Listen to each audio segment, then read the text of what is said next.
Minha diretoria, desculpe o atraso, teve Clássico Gaúcho ontem, mas como vocês sabem que eu estou longe e, portanto, meu fuso horário tá complicado. Eu acabei de ver o jogo aqui meia-noite, tralalá, e só tô gravando o vídeo hoje. Mas não por desimportância, pelo amor de Deus, que o Grenal é tão importante quanto o Fla-Flu, quanto qualquer outro grande clássico do futebol mundial. E o Grenal de ontem foi um jogo muito bom de se assistir, teve tudo o que tinha que ter, cenas lamentáveis, empurra-empurra, teve gol, teve bagunça, festa no final, pênalti no final, virada pra lá, virada pra... Cara, tudo que tinha que ter no Grenal de ontem teve. Um grande jogo no Beira-Rio, independente do Tricolor hoje estar chateado e o Colorado está entusiasmadíssimo com a virada, com a vitória no finalzinho, né? Literalmente no último minuto do acréscimo. É, eu acho que as discussões menos relevantes de um jogo de fase, de grupo, né, do Campeonato Gaúcho, são, foi pênalti, não foi pênalti, mas teve um lance lá no André que eu achei pênalti, outro não achou. Cara, assim, eu tenho as minhas opiniões também, mas acho relevante. Acho que o Daronco optou mal.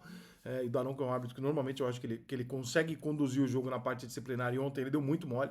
Com 7, 8 minutos de jogo, ele tinha que ter dado um cartão numa falta muito dura do jogador do Internacional.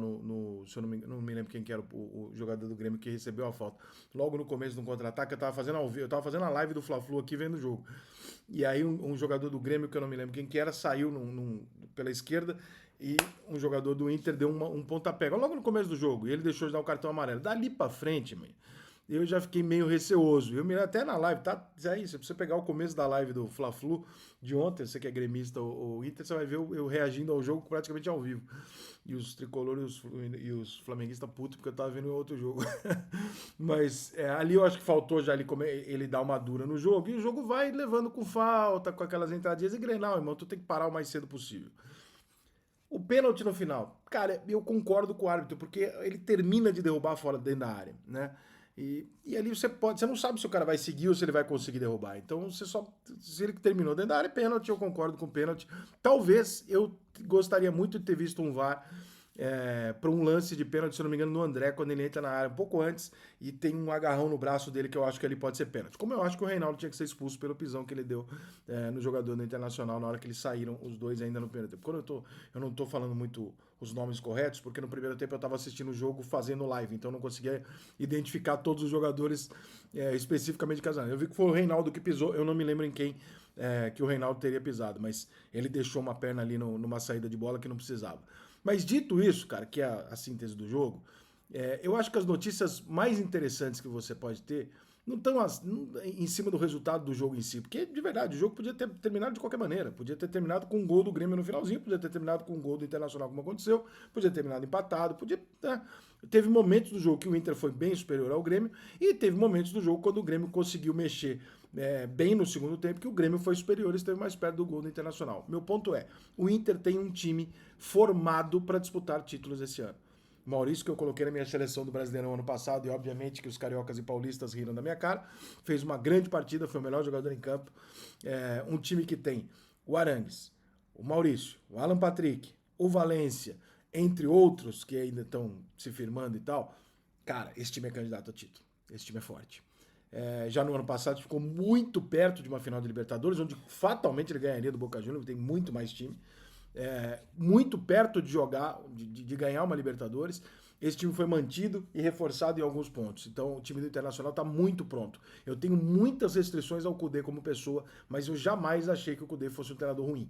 Eu acho que o Cudê é uma pessoa que não dá para confiar. É diferente dele ser um treinador ruim. Ele é muito bom treinador e acho que se ele não pisar na bola, porque aí o Inter tá ali correndo risco, né? Ele é um cara que amanhã ele pode ir embora. Ele pode surtar, ele pode virar contra o clube, virar contra a diretoria. É um cara, né, de personalidade, para não falar outra coisa, muito duvidosa. E do outro lado, cara, você tem um time do Grêmio que tem as suas restrições, que eu acho que em algumas posições o Renato escalou o time um pouco errado ontem, e quando ele percebeu que ele poderia ter feito aquilo que eu faria no começo, ele enxergou um Grêmio que claramente é o caminho do Grêmio. O caminho do Grêmio é usar os meninos na frente, cara. Cara, bota os moleques pra jogar, meu irmão. Tu vai ter lá o Soteldo que vai ser titular, ok, mas você não tem os outros dois definidos. Você não tem os outros dois definidos, bota o Gustavo de um lado, bota o Natan do outro, bota o André no meio. Vai embora. Ou o JP, dá mais chance pro JP também que seja, mas bota os moleques, cara. Porque você tem uma limitação de criação no meio de campo que ela não vai mudar. Só se você trouxer jogador. E quando você não vai ter condição de trazer esse jogador, o Duqueiroz não é um puta armador, o Vila Sante não é um puta armador, são jogadores, mas o PP também não, são três jogadores que formam um belo meio de campo, uma bela estrutura ali no meio de campo, mas não são criadores. Então, se você não vai ter uma criação central, solta esses moleque pela ponta e causa um furdunço do cacete no time dos caras.